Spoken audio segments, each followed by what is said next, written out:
다 태어났고요. 또 한 방면에서는 이제 죽음이라는 것들도 모든 사람들이 다 공통적으로 주어지는 겁니다. 오늘 새벽에 잠시 눈을 좀 떴는데요. 이렇게 침상에 잠시 앉아서 기도하게 되었는데 이런 기도를 하고 있더라고요. 하나님, 의의 병기가 되지 못하고 이 육신 안에 불의가 가득 차 있음을 회개합니다. 하나님, 제가 이 생이 다하는 그날까지 좀 더 의로움 속에 살아가기를 원합니다. 이런 기도를 잠시 하다가 좀 시간이 많이 남아서 또 잠을 청했던 이 오늘 새벽이었습니다. 우리 모두는 다 죽음을 향하여 나아가고 있는 거죠. 그러나 또 그 중에 하나 모든 사람에게 공통적으로 주어진 것은 바로 뭐냐면 믿음이라는 것이 있더라고요. 그래서 믿음이란 무엇이냐면 기본적으로 그렇다고 여기는 바를 믿음이라 그러더라고요. 이것은 이런 거야라고 스스로 여기는 것, 이것을 믿음이라고 하는 거죠. 예를 든다면 신은 존재하지 않는다. 이것도 믿음인가요? 그죠? 신은 존재하지 않는다. 이것도 믿음이죠. 왜냐하면 그가 스스로 여기는 거죠. 신이란 없다라고 여기는 것도 믿음이에요. 그러나 어떤 이들은 신이 존재한다라고 믿어요. 그런데 그 신이 어떤 신이냐라고 하면 각자 다 여기는 바가 다 다르더라고요. 어떤 분들은 부족을 신으로 믿고요. 부족을 갖고 있으면 나는 잘 될 거야라고 하는 것. 어떤 분들은 절에 가기도 하고, 어떤 분들은 이런 동물의 형상을 만들어서 신이라고 여기는 바, 믿음을 가지고 있더라는 거죠. 그래서 우리가 말하는 예수님을 믿는 자든지 안 믿는 자든지 모두가 다 뭐냐면 믿음이라는 것을 다 가지고 있더라라는 겁니다. 여러분, 우리도 믿음을 가지고 있습니다. 우리가 가지고 있는 믿음은 무엇이죠? 우리 그리스도인들이 가지는 믿음은 누구를 믿는 거죠? 하나님을 믿죠. 성부 하나님, 성자 하나님, 성령 하나님을 믿고 있습니다. 그리고 이 하나님이 말씀하시는 분이라는 것을 믿기 때문에 우리는 지금 이 성경을 배우고 있고 듣고 있는 거죠. 그래서 우리가 그동안에 로마서를 통해서 우리가 배운 바는 하나님이 어떤 분이신지 배웠죠. 그 다음에 인간이 어떤 존재인지 배웠고요. 또 이 인간에게 필요한 분이 예수님이라는 것을 지금 배워가고 있습니다. 로마서 저 뒤로 가면 이제 성령님이 어떤 분이신가를 우리가 배우게 될 겁니다. 오늘은 그동안 우리가 배웠던 1장에서 3장을 잠시 한번 돌아보는 시간을 가졌으면 좋겠습니다. 여러분, 하나님은 어떤 분이셨죠? 로마서에서 나왔을 때 하나님은 어떤 분이시죠? 이번에는 바로 나오네요. 은혜와 평강을 주기를 원하시는 분이시죠. 하나님은 어떤 분이시냐? 여러분에게 은혜 베풀기를 원하시고요. 복 주시기를 원하시고요. 여러분의 심령에 샬롬을 주시기를 원하시는 분이신 줄 믿으시기를 바랍니다. 그래서 이 하나님을 잘 믿으면 이 하나님과 친해진 사람들은 항상 이야기해요. 모든 것이 은혜입니다. 지금 평안할 수 없는 상황인데 내 마음속에 샬롬 평안이 있습니다. 이게 복이더라고요. 근데 이 복을 거부하는 사람들에게 사람들을 겨냥하시는데 어떻게 하면 진노하시겠다. 하나님이 어떤 사람들에게 그러면 진노하시느냐? 불의한 행동으로 진리를 거부하는 사람들, 불의한 행동으로 하나님을 거부하는 사람들에게를 겨냥해서 하나님이 지금 진노를 나타내는 거죠. 근데 진노에는 두 가지가 있다 그랬죠. 첫 번째, 어떤 방식으로 하나님이 진노를 나타내느냐라는 건데 그 뭐죠? 첫 번째는 마음대로 죄짓도록 내어버려 두심. 내버려 두다. 이걸 give up, 포기했다. 이렇게 이야기해요. 여러분, 은혜 중에 가장 큰 은혜가 뭐냐면 간섭하시는 은혜예요. 그러니까 어떤 분들은 이런 이야기해요. 하나님 믿는 거 너무 힘들다고. 내가 조금만 방향을 틀면 하나님이 간섭해 주셔가지고 나를 하나님 영역에서 못 가게 만든다고. 하나님 믿는 거 되게 피곤하다고 이렇게 이야기하는데 사실 알고 보면 그게 복이더라고요. 그래서 저는 이제 기도하는 거예요. 하나님 간섭해 주세요. 하나님, 제가 어떤 일을 결정할 때 간섭해 주세요. 내가 어떤 일을 계획할 때 하나님 간섭해 주세요. 이걸 하는 거예요. 왜냐하면 간섭이 복이니까. 그런데 이제 내버려 두신 두 번째는 뭐냐면 죽음 이후에 영원한 사망으로 가게 하는 것. 다시 말하면 지옥으로 가는 것. 이것이 하나님이 내리신 진노 중에 가장 큰 진노라는 거죠. 여러분, 안타깝게도 인간의 노력으로 이 하나님의 진노를 피할 수 없다는 거예요. 따라서 노력으로 하나님의 진노를 피할 수 없습니다.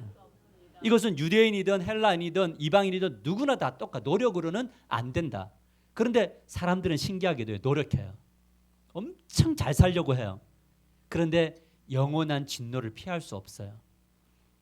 왜냐하면 인간의 실존을 하나님은 이렇게 말하고 있습니다. 로마서 3장 10절에서 12절을 보면요, 뭐라고 이야기하고 있냐면 이렇게 말씀하셨어요. 의인은 없다. 한 사람도 없다. 깨닫는 사람도 없고 하나님을 찾는 사람도 없다. 모두가 곁길로 빠져서 쓸모가 없게 되었다. 선한 일을 하는 사람은 없다. 어떻게 없다고요? 한 사람도 없다. 무슨 말이냐면 인간은 원래 생리적으로 의로 나갈 수 있는 영원한 사망의 길로 벗어날 수 있는 능력이 없다. 이것을 죄인이다. 이렇게 이야기하는 거거든요. 근데 여기에 이제 고민이 하나 시작되더라고요. 그러면 의인이 없고 하나도 없다면 우리가 이 세상과 저 세상에서 현세와 내세에서 복을 누릴 수 있는, 구원받을 수 있는 방법은 없는가라는 이 질문인 거예요. 아니, 사람을 이렇게 폄하했다면 그럼 구원의 길이 없지 않는가라는 거죠. 근데 성경은 뭐라고 하냐면 인간의 실존을 정확하게 이야기하고 다른 길이 있다. 구원에 이를 수 있는 길이 있다라고 하면서 그 유일한 길을 우리들에게 제시해 주는 거예요. 그것이 바로 뭐냐면 로마서 3장 23절에서 25절에 이렇게 나와 있습니다. 세번역 성경으로 한번 잘 따라오세요. 모든 사람이 죄를 범하였습니다. 그래서 사람은 하나님의 영광에 못 미치는 처지에 놓여 있습니다. 절망이죠. 그러나라는 거예요. 이제 반전. 사람은 그리스도 예수 안에서 얻는 구원으로 말미암아 하나님의 은혜로 어떻게 해요? 값없이 의롭다고 선고를 받았습니다. 예수님을 믿으면 너 의로운 자야 라고 선고를 딱 받는 거예요. 그러면서 계속해서 말씀하시기를 하나님께서는 이 예수를 속죄 제물로 화목 제물로 내주셨습니다. 그것은 그의 피를 믿을 때에 유효합니다. 하나님께서 이렇게 하신 것은 사람들이 이제까지 지은 죄를 너그럽게 보아주심으로써, 우리 성경은 관과하심으로, 관통하심으로, 패스오버, 유월하심으로 자기의 의를 나타내시려는 것이었습니다 라는 거죠. 어떤 사람이어도 예수님의 십자가가 나를 위한 십자가라고 믿는 것, 그 피 흘리심이 나의 죄를 위한 피 흘리심이라고 믿으면 하나님이 지금의 그 상태, 고백하는 사람의 상태와 상관없이 너는 의인이야 라고 선고해 주시는 거예요. 한번 선언해 버리면 이 선언은 절대 변할 수 있다 없다? 없다라는 거죠. 그래서 이 예수님을 믿는 사람들에게 하나님이 복을 주시는데 하나님 나라의 복을 주세요. 어떤 복을 주냐면 은혜와 평강의 복을 주실 줄 믿으시길 바랍니다. 그래서 여러분이 진짜 예수님을 믿으면 항상 하나님께 기도하셔야 돼요. 무슨 기도라면 하나님 저에게 은혜 주세요. 평강이 넘치게 해주세요. 은혜가 발견되게 해주세요 라고 하는 거. 돌아보면 이렇게 하나님 앞에 고백하는 게 뭐냐면 참 감사할 일들이 많구나라는 그런 고백을 하게 되는 거죠. 근데 이제 문제는 이 말도 안 되는 이 진리잖아요. 그러니까 세상 사람들이 십자가를 볼 때 어리석은 거예요. 우리나라 사람도 아니고 2000년 전에 죽으신 예수 그리스도를 믿으면 뭐 어떻게 구원을 받느냐. 어리석은 진리 아니냐라고 하는데 모든 사람들이 어리석다고 생각했던 이 진리가 믿어지는 사람들에게는 하나님의 능력이다라는 거예요. 그러면 이 도대체 이 믿음, 이 믿어짐이라는 것이 어디로부터 오느냐라는 거예요. 이제 우리가 이제 신앙생활 하다 보면 안 믿어집니다. 그러면 옛날에 누가 믿음의 선배들 뭐라고 이야기했냐면 주기도문을 100번 외워봐. 사도신경을 한번 100번 외워봐. 그러면 이상하게 믿어진다 이렇게 이야기를 해요. 근데 어떤 분은 진짜 믿고 주기도문 100번 진짜 열심히 했는데 안 믿어지는 거예요. 도대체 뭐지 믿음이? 그러니까 어떤 분은 그러니까 교회 열심히 나와야지, 기도 열심히 해야지, 그러면 믿어져 이런 이야기를 하는 거죠. 정말 100번 외우면 믿어질까? 성경을 읽어보라고 하면 믿어진다고 성경을 읽으면 믿어질까? 어때요? 믿어질까요? 그렇죠. 우리 교회는 정말 똑똑하신 분인데 그럴 수도 있고 아닐 수도 있더라는 거죠. 그러면 어떤 이들에게는 왜 이 성경을 읽다가 믿어지고 어떤 이들은 이 성경을 읽을수록 분노가 일어날까? 도대체 왜 이 믿음은 도대체 어디로부터 올까라는 것을 오늘 배워보려고 하는 거죠. 그래서 오늘 말씀의 제목이 무엇이냐면 믿음 하나님의 선물입니다. 같이 한번 읽어봅시다. 시작. 믿음 하나님의 선물입니다. 오늘 본문의 1절에서 3절을 우리 같이 한번 천천히 읽어봅시다. 시작. 그런즉 육신으로 우리 조상인 아브라함이 무엇을 얻었다 하리요? 만일 아브라함이 행위로서 의롭다 하심을 받았으면 자랑할 것이 있으려니와 하나님 앞에서는 없느니라. 성경이 무엇을 말하느냐? 아브라함이 하나님을 믿음에 그것이 그에게 의로 여겨진 바 되었느니라. 성경은 믿음을 이야기하면서 아브라함의 이야기를 해요. 그래서 저는 아브라함이 참 좋아요. 왜냐하면 아브라함이 나와 참 비슷해서 좋습니다. 여러분, 아브라함이 의롭게 되어 구원받은 것이 행위로 되어졌다고 말합니까? 믿음으로 되었다고 말합니까? 믿음으로 되었죠. 아브라함의 일생을 우리가 살펴보았지만 아브라함의 행위에 의로움이 많던가요, 적던가요? 별로 없죠. 우리의 삶을 돌아보면 의로움이 많아요, 불의가 많아요? 불의가 참 많죠. 그런데 아브라함이 무엇 때문에 의롭게 되었냐면 불의한 아브라함이요, 하나님을 믿었어요. 여러분, 오늘 이거 읽었던 1절에서 3절은 본문의 배경이 창세기 15장이거든요. 우리 창세기 15장 4절에서 6절을 보면 이렇게 말합니다. 여호와의 말씀이 그에게 임하여 이르시되, 그는 아브라함이죠. 그 사람이 내 상속자가 아니라, 이 엘리에셀을 말합니다. 내 몸에서 날 자가 내 상속자가 되리라 하시고 그를 이끌고 밖으로 나가 이르시되 하늘을 우러러 무뼈를 셀 수 있나 보라. 또 그에게 이르시되 내 자손이 이와 같으리니, 아브라함이 여호와를 뭐 했어요? 믿으니 여호와께서 그 일을 그의 의로 여기시고, 이렇게 이야기해요. 여러분, 이때 지금 아브라함의 나이가 몇 살이냐면 85세입니다. 지금 갈대 우르에서 하나님을 만난 지 한참 지난 뒤에 하나님을 뭐 했어요? 믿었는데 의로 여겼대요. 여러분, 믿음이 85세에 주어졌나요? 아멘인가요? 아브라함의 믿음이 없다가 갑자기 85세에 확 믿어졌나요? 그것은 아니겠죠. 아브라함의 믿음은 어디로부터 시작되었습니까?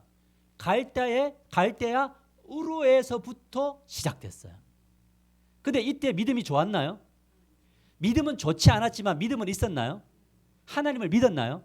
이렇게 시작되어서 85세가 되었을 때에 이제 좀 믿어졌어요. 무엇이 믿어지냐면 말도 안 되는 일이 믿어지는 믿음이 이제 성장한 것뿐이에요. 믿음이 어디서부터 시작됐다고요? 네, 자, 여러분, 갈대아 우르가 어떤 곳입니까? 우리 화면을 한번 보시면요, 갈대아 우르는 저는 거대한 신전이 여러 군데 있습니다. 아마 아브라함은요, 저 신전 근처에서 살아갈 가능성이 많아요. 왜냐하면 아브라함의 아버지가 신을 만드는 우상 제작자였거든요. 달의 신을 만들고 여러 어떤 신들을 만드는 그런 우상 제작자였다고요. 그러면 아브라함도 그 밑에서 만들었죠. 그러면 아브라함은 하나님을 알았던 사람입니까? 몰랐던 사람입니까? 몰랐던 사람이죠. 그러면 영원한 사망과 하나님의 진노 아래 있는 사람인가요? 그 진노를 피하고 싶어서 신을 만들어 갖고 신을 믿고 있는 불신자였단 말이죠. 그런데 아브라함이 어느 날 갑자기 막 우상을 만들다가 이건 가짜 신 같은데 진짜 신이 뭘까? 이런 고민을 한 것이 아니란 말이에요. 그가 만드는 신을 믿고 있었어요. 이 신이 나를 구원하고 이 신이 나에게 복을 줄 걸 믿었다는 거죠. 하나님을 전혀 몰랐어요. 그러면 하나님을 몰랐던 이가 어느 날 갑자기 하나님을 알 수 없겠죠. 근데 사도행전 7장 2절을 보면요, 뭐라고 이야기하면 하나님이 나타나셨다라고 이야기해요. 하나님의 영광이 그에게 뭐냐면 appeared라고 되어 있어요. 뭐냐면 그에게 나타났다. 무슨 말? 하나님이 그에게 말씀하셨고 하나님이 그가 볼 수 있도록 드러내셨다. 그러니까 아브라함은 뭐냐면 믿을 수밖에 없었다라는 거죠. 믿음이 뭐냐면 하나님이 나타나셔서 하나님을 믿게 되었다라는 거죠. 그래서 아브라함의 믿음은 그렇게 시작되었습니다. 자, 우리의 믿음을 한번 점검해 보십시오. 여러분, 하나님을 믿으시나요? 하나님이 계시는 걸 믿으세요? 언제 시작됐어요, 그 믿음이? 구원파는요, 정확하게 알아요. 몇 날, 며칠, 몇 시 알아요. 근데 여러분들 언제 그렇게 시작되었나요, 믿음이?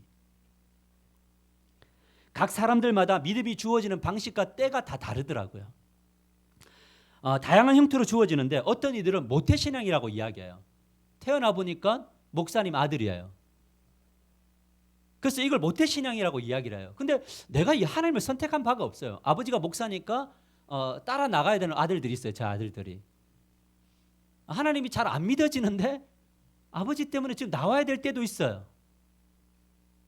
근데 그렇게 믿다 보니까 어느 날 하나님이 살아계심이 진짜 믿어졌고 하나님을 내가 믿고 있고 하나님을 따르고 있는 거예요. 근데 언제부턴가라고 했을 때는 사실 자각하지 못한 채 시작되어지는 사람도 있어요. 믿음이 부족해도요, 하나님의 존재를 믿는 사람, 믿어지는 것이 있더란 말이죠. 여러분 유명한 평신도 사역자 중에 목사가 아닙니다. 트와이트 라이먼이라고 하는 D.L. 무디가 있습니다. 이분이 전한 복음 때문에 몇 명이 예수를 믿게 되냐면 한 사람 때문에 100만 명이 주님을 믿었어요. 우리는 평생 가도록 한 사람 전도하기 힘든데 이분은 하나님이 이분을 통해서 100만 명을 예수 믿게 만들었다고요. 별로 놀랍지 않습니까? 엄청난 일이에요. 근데 이 무디는요 굉장히 불행한 가정에서 태어납니다. 태어나 보니까 기독교 가정은 맞았어요. 근데 아버지가 4살 때 죽고요. 7남매를 남겨놓고 아버지가 죽었어요. 홀어머니와 함께. 그러니까 이 무디 아내는 항상 어떤 생각이 있냐면 하나님이 살아계시다면 어떻게 우리 가정을 이렇게 불행하게 만들 수 있는가라는 그 마음에 막 불만이 엄청 났던 거예요. 그러던 어느 날 17살이 되어서 우리 가족을 먹여 살려야지 하고 신문 배달을 하러 들어갔는데 오해를 받아가지고 잘려버려요. 금방 해고를 당합니다. 그 무디는 이 보스턴에 있는 이분은 매사추세츠라고 하는 곳에서 태어났는데 보스턴에 있는 삼촌을 떠올리고 삼촌의 집으로 가는데 삼촌의 그 구두를 만드는 구두 제작자였습니다. 그곳에 가서 빨리 구두 제작하는 걸 배워서 돈 벌려고 했는데 삼촌이 받아주는 조건 4가지를 걸었습니다. 근데 그 중에 하나가 뭐였냐면 너가 주일학교 가는 거다. 치사하죠. 맞죠? 근데 주일학교로 간다고 하면 내가 너 취직시켜줄게. 근데 오케이. 목적을 위해서 오케이 했어요. 그런데 주일학교 갔을 때 은혜가 있을까요? 감동이 있을까요? 오로지 하나 목표, 삼촌 이용해서 돈 버는 거예요. 그런데 자신의 처지가 너무 힘들고 이러니까 열등감이 있으니까 누가 건드리면 매일 패싸움하고 다니는 거예요. 누가? D.L. 무디가. 그런 어느 날 이렇게 얻어맞고 왔는데 그것을 보았던 주일학교 교사였던 에드워드 킴볼이라고 하는 분이 이 무디를 치료해 주면서 이런 질문을 했어요. 무디, 자네는 예수 그리스도를 영접한 체험이 있는가? 라고 물어봤더니 무디가 가만히 생각해보니까 저는 어렸을 때 태어나자마자 교회를 다녔고 지금까지 교회를 다니고 있는 걸로 봐서 예수를 믿지 않을까요? 이렇게 이야기를 한 거예요. 그러니까 이 무디가 그 킴볼이 하는 말이 뭐냐면 그런 거 말고 지금 종교 생활하는 거 말고 자네의 죄를 진짜 예수님이 해결하셨고 이 심각한 죄를 용서하셨다는 것을 이 거듭남의 경험이 있는가라고 물어본 거예요. 그러니까 보니까 없는 거죠. 그래서 이 킴볼이 차근차근 복음을 제시하고 이 너의 죄를 위해서 예수님이 십자가에 죽으셨다라고 하는 이 복음을 전할 때 이상하게 이 무디의 마음이 막 뜨거워지면서 그렇지 내가 죄인이 맞구나라는 고백을 하면서 죄를 회개하고 그때부터 강력한 구원의 체험을 하게 된 거예요. 그때부터 그의 가슴이 막 뜨거워지는 거예요. 옛날하고는 다른 거예요. 이 물질의 잘삼 이런 것이 아니라 이 내가 만난 예수를 어떻게 전할까라고 하면서 전하기 시작을 했는데 평생도록 2억만 명에게 복음을 전했어요. 2억만 명. 전 세계를 돌아다니면서 목사 안수 받으라고 아닙니다. 저는 그냥 성도로서 사역해도 괜찮습니다. 2억만 명에게 복음 전했는데 그중에 회심한 자가 100만 명.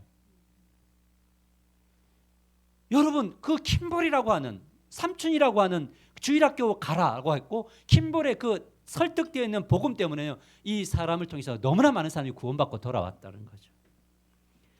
믿음은 누군가가 전해주는 복음을 통해서 주어지기도 하는데요.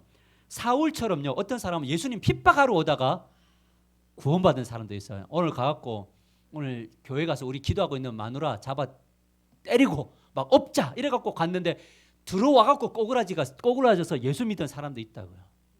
실제로. 또 어떤 분들은 길거리를 걷고 있는데 누군가 전도지 하나 전해주고 마스크 전해주고 차 한 잔 전해주면서 예수 믿으세요. 전화번호 좀 주실 수 있어야 했는데 전화번호를 어쩔 수 없이 줬는데 그것 때문에 구원받은 사람이 있다고요. 우리 교회에. 그리고 집사님이 되셨어요. 궁금한 분이 있으면 저에게 오시면 제가 누굽니다 이야기를 해드릴게요. 어떤 분들은요 배우자의 믿음으로 구원받는 분이 있어요. 당신이 예수 믿었으면 좋겠어. 당신이 이곳에 오면은 예수 믿는 것이 나의 유일한 소망이야 라고 눈물 흘렸던 그분 때문에 교회 와서 지금 교회 다니는 분이 우리 교회에 있어요. 이것도 궁금하면 말씀드릴게요. 있다고요. 이처럼 믿음은 다양한 형태로 다양하게 오더라는 거죠. 그래서 믿음은요. 그래서 값없이 주어지는 하나님의 선물이더라는 거예요. 하나님이 딱 보시고 일반 은총 속에서 착한 일을 하는 사람들 보자라고 보다가 요 놈은 요 놈들보다는 좀 착하네 하고 구원하는 게 아니라고요. 하나님의 선언은 인간을 바라보는 선언 의인은 없고 하나도 없어요. 원래 생각하는 게 다 악할 뿐이에요. 그런데 하나님이 특별히 지명하셔서 하나님이 그에게 믿음 주셔서 믿어지게 하신 거죠. 그래서 믿습니다가 아니고 실제적 고백은 믿어집니다. 여러분 이 믿어지는 은혜를 여러분이 선물로 받으신 여러분들을 축복합니다. 그래서 여러분들 이미 복 받았나요? 네, 복 받았죠. 이 놀라운 은혜, 즉 하나님의 선물인 믿음을 바울은 이렇게 표현합니다. 4절에서 8절을 보면 잘 보세요. 일하는 자에게는 그 싹이 은혜로 여겨지지 아니하고 보수로 여겨지거니와 이를 아니할지라도 경건하지 아니하는 자를 의롭다 하시는 이를 믿는 자에게는 그의 믿음을 의로 여기시나니 일한 것이 없이 하나님께 의로 여기심을 받는 사람의 복에 대하여 다윗이 말한 바 불법이 사함을 받고 죄가 가리워짐을 받는 사람들은 복이 있고 주께서 그 죄를 인정하지 아니하실 사람은 복이 있도다 함과 같으니라. 죄인인데요, 주님이 가려주시는 거예요. 우리에게 그리스도의 옷을 입혀주셨어요. 이 그리스도의 옷을 벗어보면 안에 죄덩어리인데 주님이 이걸 가리워 준 거예요. 이것을 뭐라고 하면 믿음 선물이다 이렇게 하는. 그래서 항상 진짜 이 믿음이 선물인 걸 아는 사람들은 뭐냐면 겸손하게 살아가요. 내가 이 그리스도 옷만 벗으면 진짜 못났는데 라는 거.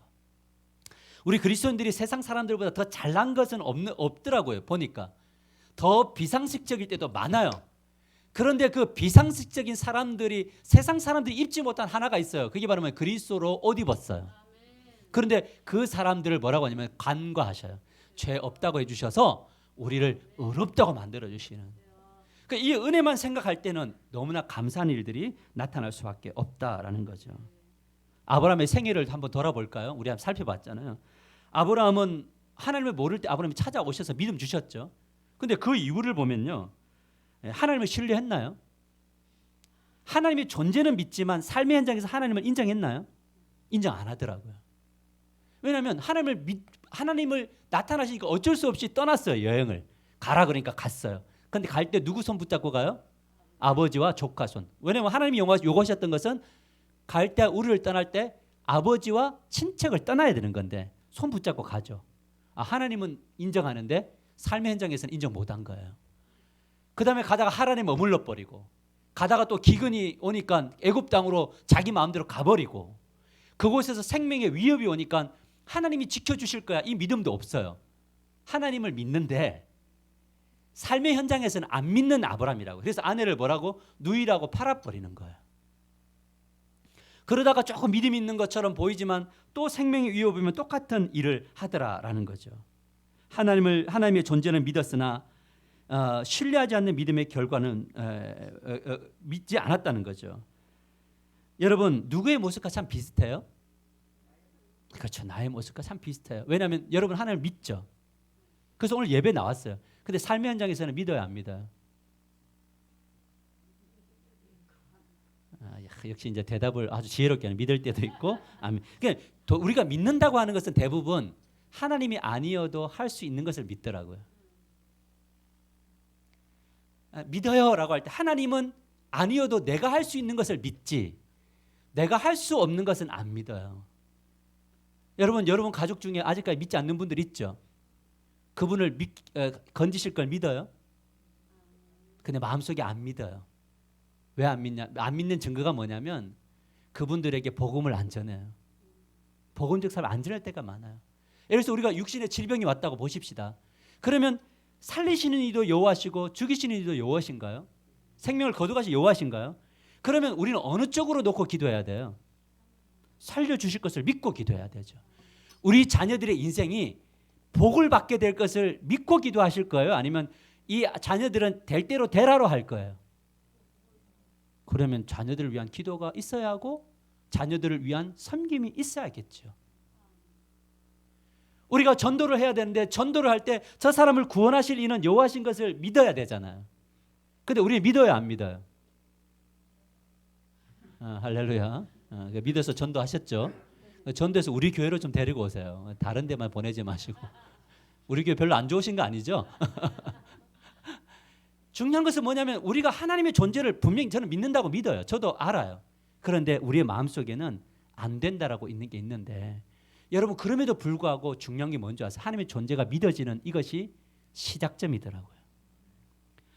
아브라함이 이제 85세가 되어서 그 미성 속에 있던 아브라함이 이제 기꺼이 하나님이 말씀하신 것을 믿는다라고 이야기를 해요.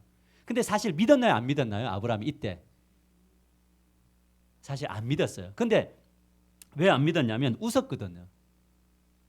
줄게 이러니까 아브라함이 피식하고 웃었어요. 그리고 그 다음에 뭐냐면 이스마엘이라고 하는 하갈을 얻어서 또 동침해서 이스마엘이라고 불순종의 아들을 낳았거든. 이 사건 뒤에도 믿음이 별로 없어요. 그런데 하나님이 이 아브라함 믿음을 어떻게 쳐주시냐면요. 보세요. 18절에서 22절 오늘 본문을 보면 아브라함이 바랄 수 없는 중에 바라고 뭐 했다고 하죠? 믿었으니 이는 내 후손이 이 같으리라 하신 말씀대로 많은 민족의 조상이 되게 하려 하심이라. 그가 100세나 되어 자기 몸이 죽을 것 같고 사라의 태가 죽을 것 같음을 알고도 믿음이 약하여지지 아니하고. 여러분 이때 웃었거든요 사실은. 그래서 이삭이 이름이 웃음이잖아요. 너 웃었잖아. 안 웃었대요. 너 비웃었잖아. 근데 안 웃었다는 거예요. 그럼에도 불구하고 하나님 뭐라고 하냐면 믿음이 약하여지지 아니하고 이렇게 평가해 주시고요. 믿음이 없어 하나님의 약속을 의심하지 않고 믿음으로 견고하여져서 하나님께 영광을 돌리며 약속하신 그것을 또한 능히 이루실 줄 확신하였으니 그러므로 그것이 그에게 의로 여겨졌느니라 라는 거예요. 믿음에서 믿음으로 나아가는 과정 속에 불완전한데 약간의 믿음을 표현을 하고 내가 이 믿어지는 믿음으로 순종의 걸음을 조금씩 내딛는 것을 하나님이 뭐라고 쳐주냐면 믿음이 약하여지지 아니하였다라고 인정해 주시는 거예요. 아멘인가요? 그러니까 여러분들은 믿음이 약해지지 않는 분들이신 거죠. 왜냐하면 코로나 시대에도 이렇게 예배드리러 왔으니까. 그래서 지금 하나님의 행위록에는 여러분의 예배를 보면서 순종한 여러분들의 믿음을 인정해주고 있음을 믿으시기를 바랍니다. 그러나 이처럼 인정을 받는 믿음으로 성장해 나가려면 어떤 게 있어야 된다고요? 하나님이 믿어지는 은혜가 있어야 된다. 그러면 이 씨가 여러분의 심령에 심겨졌잖아요. 어떤 씨입니까? 하나님은 존재하신다라고 하는 거예요. 맞아요? 그러나 삶의 현장에서 갈등하고 있지만 이 갈등하는 우리 자신을 하나님 앞에 인정하는 믿음이 있게 되기를 주님의 이름으로 간절히 축복합니다. 저 하나님 믿어집니다. 그런데 요거 안 믿어집니다. 우리 지금 박유준 목사님 위해서 기도하고 있는데 이거 잘 안 믿어집니다. 이럴 수 있어요. 그러나 우리는 어떻게 하면 이런 우리를 인정하면서 하나님 그래도 하나님의 존재를 믿기에 기도하며 걸어갑니다. 하나님 역사해 주십시오. 하나님 지금 저에게요 이런 절망이 있어요. 하나님 근데 이거 아무리 돌아봐도 이거는 불가능한 일이에요. 하나님 근데 하나님이 존재하는 걸 믿는데 하나님 이거 해주실 수 있어요? 내가 내 인생을 돌아보며 걸어와 보니까 하나님은 나에게 너그러운 분이 아니셨는데 가능하실 거예요? 라고 하는데 말씀을 배우고 설교를 들으면서 된다. 하나님은 그런 분이다라는 생각이 떠오르면 하나님 그 말씀 붙들고 나 한번 걸어가 볼게요. 하나님 역사해 주십시오 라고 할 때 하나님이 우리의 믿음을 믿음으로 쳐주시고 놀라운 결과를 이루어 주실 것을 믿으시길 바랍니다. 왜냐하면 100세의 아내의 그 늙은 몸에서 고목과 같은 그 몸에서 하나님이 놀라운 역사를 이루셨다는 이 사실, 이 증명이 오늘 우리의 삶 가운데도 이루어지게 될 줄 믿으시길 바랍니다. 그래서 저는 기도할 때요 긍정적으로 기도합니다. 그러나 결과가 내가 원했던 대로 안 와도 괜찮습니다. 왜냐하면 그 지점에도 하나님은 서 계시기 때문에 그렇습니다. 기도할 때 긍정적으로 기도하십시오. 넓게 기도하시고 스케일 크게 기도하십시오. 그러나 기도할 때 한 가지 해야 됩니다. 나의 원대로 마옵시고 아버지의 원대로 하옵소서. 그러면 아버지의 뜻이 항상 옳으신가요? 아버지의 뜻이 항상 옳으심을 우리는 경험해 나가는 거죠. 그래서 저는 성도님을 볼 때 두 가지 기도를 합니다. 첫 번째는 뭐냐면 믿음이 없는 분들을 보면요, 하나님 안 믿어진다는 분들을 보면 그분 놓고 그분 이미지를 놓고 그분 기도할 때 저 손을 들어서 그분 머리에 손을 얹고요 기도합니다. 하나님 믿어지게 해주세요. 그럼 어떤 방식으로나 저는 모릅니다. 하나님 설교를 듣다가 믿어지든지 차를 운전하고 가다가 믿어지든지 길거리를 가다가 믿어지든지 뉴스를 보다가 믿어지든지 어떤 상황 속에도 하나님의 존재만큼은 믿어지게 해주십시오.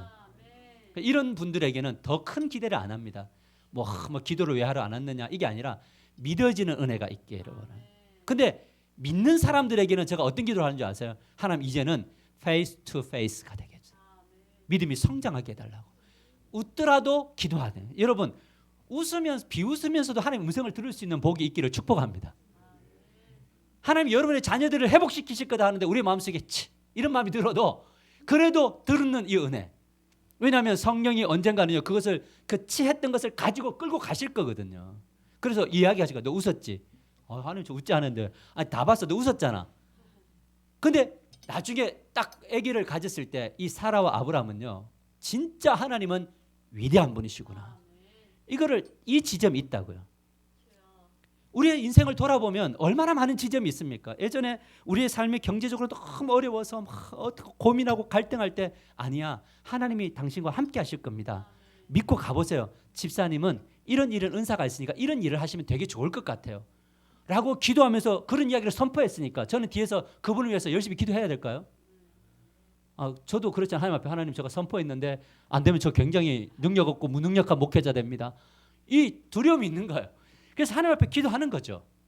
우리 교회 지체 중에 여러 가지 육신의 연약함이 있는 우리 어린 아이들이 있는데 기도하면 됩니다라고 이야기를 제가 던졌는데 안 되면은 되게 하나님 얼마나 당황스러워. 그러니까 던졌으니까 저는 기도를 열심히 할 수밖에 없어요. 하나님 역사해 달라고.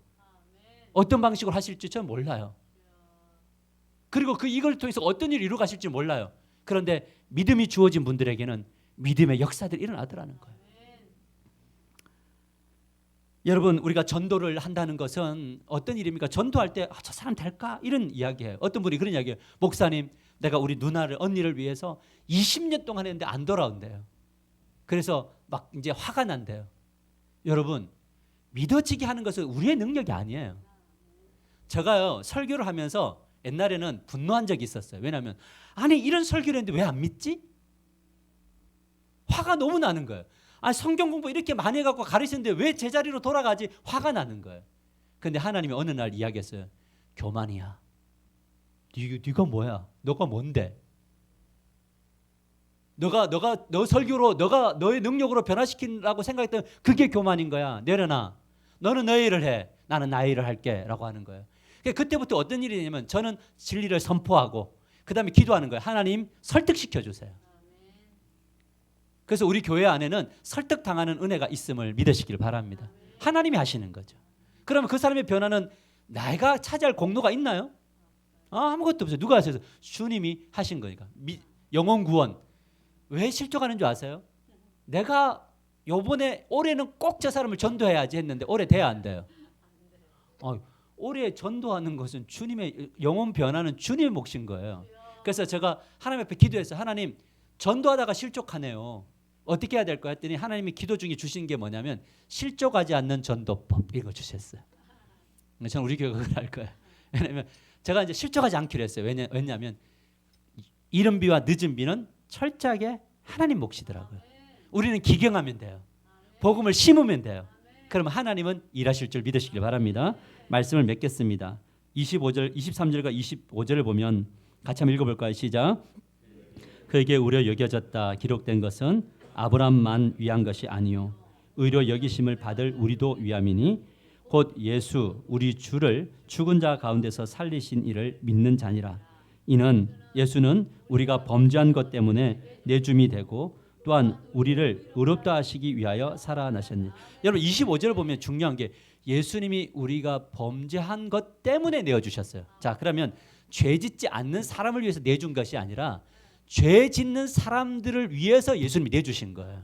그러니까 예수님은 어떤 사람에게 필요하냐? 죄인이라고 인식하는 사람들, 죄 짓는 사람들에게 예수님은 필요한 겁니다.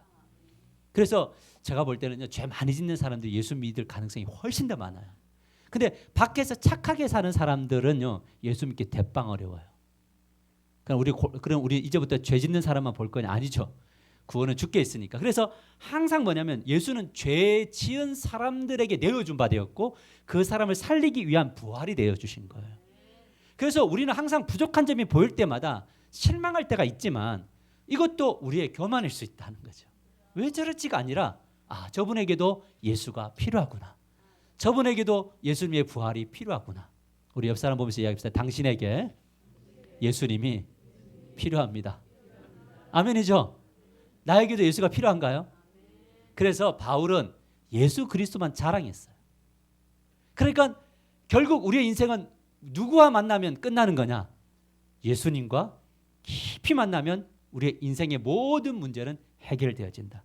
그래서 하나님을 알면 알수록, 예수님을 알면 알수록, 성령님께 사로잡히면 사로잡힐수록 인생의 고민들이 점점점 사라지고 인생의 안개가 걷히게 될 줄 믿으시기를 바랍니다. 그래서 오늘 여러분의 삶 속에 이미 주어진 이 은혜, 선물을 받았으니 이 선물이 진짜 엄청난 선물이거든요. 왜냐하면 이 선물, 예수님 때문에, 이 믿음 때문에 Almighty God, 전능하신 하나님이 우리 안에 계신다니까요. 전능하신 하나님이 부르면 달려오시는 분이 아니라 우리와 함께 동행하신다고요. 여러분의 절망의 현장 속에 계시고요, 기쁨의 현장 속에 계시고 막막한 현장 속에 계신다고요. 그 분을 예수님의 이름으로 잘 사용하십시오. 하나님은 기꺼이 사용당해 주십니다. 그리고 우리에게 복 주시는 분이십니다. 그래서 오늘 마지막으로 여러분에게 선포합니다. 은혜와 평강이 여러분에게 있을지어다. 우리 같이 기도하십시다. 우연히 찾아온 선물, 예수 그리스도 믿음, 하나님이 믿어짐. 그러나 여전히 우리는 부족한 것을 인정하십시다. 그러나 하나님의 존재를 믿습니다. 그러나 주님, 이것만 믿고 삶의 현장에서 내 마음대로 살아가는 것이 아니라 삶의 현장에서도 주님을 인정하는 법을 배워갈 수 있게 해달라고 기도하시고, 그 인정할 때마다 주님의 역사가 나타나게 해달라고 기도하십시다. 하나님께서 우리의 가족을 변화시키시고 우리의 가정을 복주시고 우리 교회를 삶의 현장을 복주실 것을 믿습니다 라고 우리 통성으로 한 1, 2분간 기도하겠습니다. 기도합시다. 살아계신 하나님 아버지, 감사를 드립니다. 주님, 나는 보상을 받은 것이 아닙니다. 내가 노력해서 하나님을 믿은 것이 아닙니다. 주님이 나를 믿게 해주셨습니다. 지금 내가 예배하고 믿고 노력하고 있는 것은 하나님 아버지 믿음이 있기 때문입니다. 오늘도 예배하는 것 믿음이 주어졌기 때문이고, 내가 나아가서 하나님을 순간순간 인식하는 것도 믿음이 있기 때문이고, 내가 부족해도 하나님의 뜻을 따라 살아가려고 하는 것도 믿음이고, 하나님 아버지 이 믿음에서 믿음으로 이르는 이 놀라운 복을, 선물을 잘 활용하며 나아갈 수 있게 도와주시고, 디엘 무디첨은 아니어도 하나님 아버지 저를 통해서 많은 사람들이 주께 돌아올 수 있도록 저를 축복하여 주시기를 원합니다. 하나님 아버지, 아브라함의 믿음, 연약한 믿음도 믿음으로 쳐주셨습니다. 믿음이 약했는데 약해지지 아니했다고 해주셨습니다. 오늘 예배를 드린 이들에게 너희가 믿음이 약하지 않다라고 선언해 주십니다. 너희들의 삶 속에 놀라운 은혜가 있겠다고 말씀해 주십니다. 주님, 이 복을 가지고 가정 안으로 들어갈 터이고 삶의 현장으로 들어갈 터인데, 그럴 때마다 복이 되는 놀라운 역사가 나타나도록 도와주실 줄 믿습니다. 여호와 우리 주를 찬양합니다. 하나님 아버지, 이 선물을 붙들고 살아가게 해주시기를 원합니다. 하나님의 나의 연약함을 관통하시고 이 연약함 때문에 내어주신 예수 그리스도 부활해서 다시 한 번 더 전능하신 하나님과 멋지게 살아갈 인생으로 삼아주신 하나님을 찬양합니다. 주님, 축복하여 주시옵소서. 사랑이 많으신 예수님의 이름으로 축복하며 기도합나이다. 아멘. 우리 다 같이 일어나셔서 우리 가슴에 손을 얹고 절망의 사람들이 있는 땅을 생각하십시다. 이 민족과 우리 직장과 교회와 가정 안에 있는 이 절망의 땅을 회복시켜 달라고 찬양하며 나아갑니다. 이 땅의 황무함을 보소서. 이 땅의 황무함을 보소서. 하늘의